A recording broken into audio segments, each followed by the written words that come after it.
Welcome back. In these videos, we're going to be talking about Python's dictionaries, your go-to data structure for labeled data. Think about that same row of lockers that we talked about earlier. Only this time, each one of those lockers has a name or assigned a student, so that when you're reaching into one of those lockers, you're reaching into it by name, not by position. We're not saying let's get the third locker, we're saying let's get Ava's locker. Dictionaries map unique keys to values. The keys are generally or almost always are numbers or strings, and the values can be anything. And we like dictionaries because it gives us this fast lookup way to find our data. So we're not looping or we're not iterating over a data set or over a collection only to find one record that we're interested in, but we're able to access it directly by that label that was assigned to that data set. So for example, here I could have student equal, and to create a data structure, we do the curly brackets.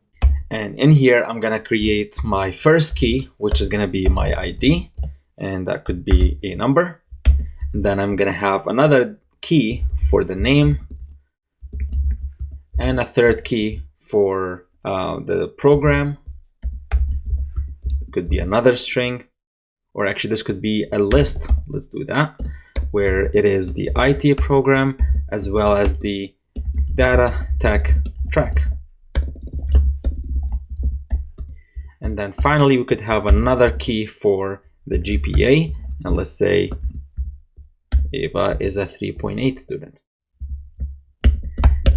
If we print out this student record, I have to select my kernel over here. Let's go ahead. All right. And here we go. You get back a record that basically has a number of keys. Each one of those keys is assigned a value. We could also put it where each key and value pair exist on a separate line if we like to keep our code a little bit cleaner. And that has no impact on the execution of the code whatsoever. So if I save and execute the cell, we get the same exact result. So the structure here is that you have your curly brackets surrounding a bunch of data sets or a bunch of key value pairs, where the key is always on the left of the colon, the value is always on the right of the colon. This method right here, or this format here, is what we call the literal way of creating your dictionaries. Now you can see in the print here, they showed up in the same order in which they were inserted into the dictionary, but keep in mind that may not always be true when you're creating your dictionaries.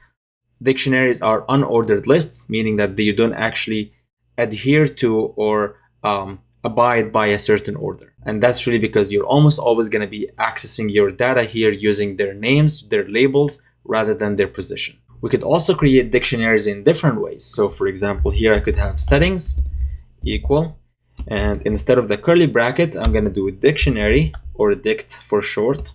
And inside of that, I can provide my keys and values separated by an equal sign. So for example, I could have theme equal, oh, I hit the enter instead. So theme equal dark.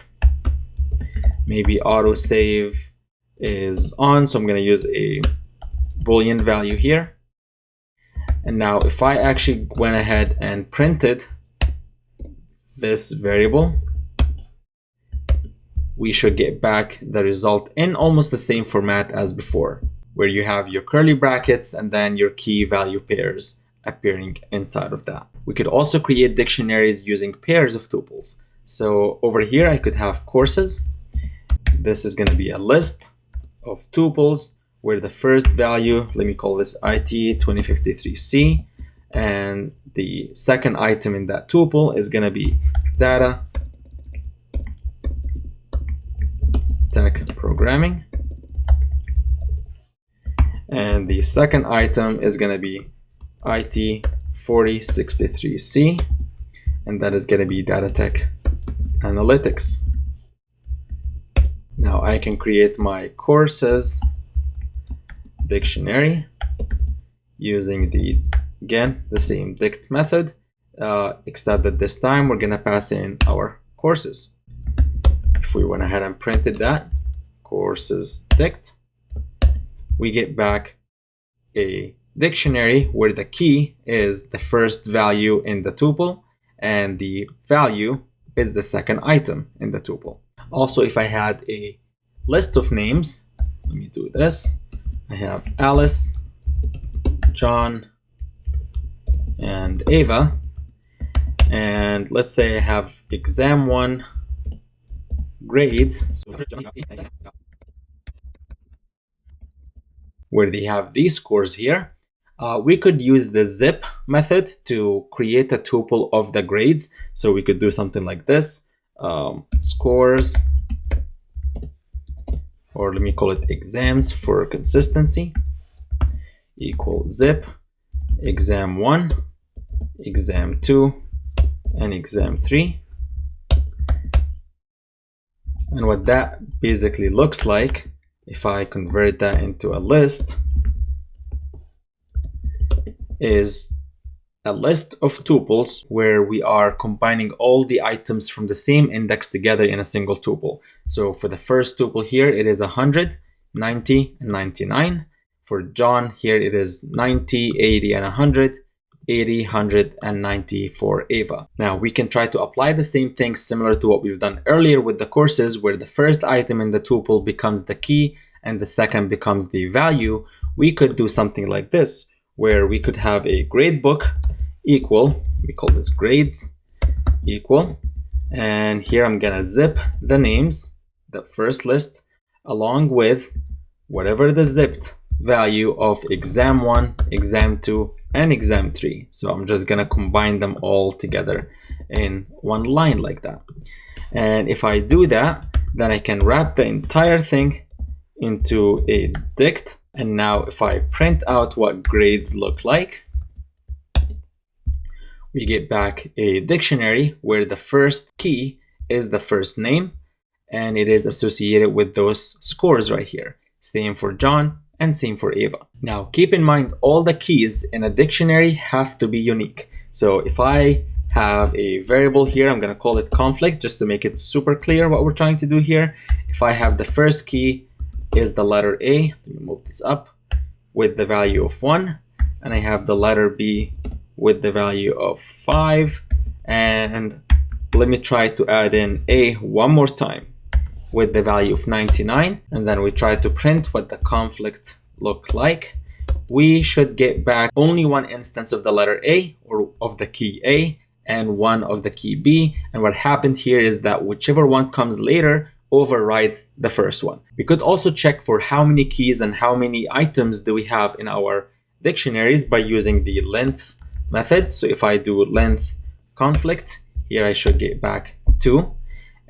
If I try to do the same thing with our grades, so if I try to get the length of grades, we get 3 because we only have 3 students, and so on and so forth. Dictionaries could also be empty. So I could have an empty dictionary with just opening and closing the curly brackets, and we can check if it's empty or not using multiple ways. So I could, for example, do the length of empty, and if it returns 0, I know that it's empty. We could also cast that into a Boolean value, and if it returns false, then I know it's empty. And we could do another Pythonic way, which is basically to do if not empty. We want you to print out dictionary is empty. Now the name of my variable really is gonna confuse you a little bit, so let me call this something else.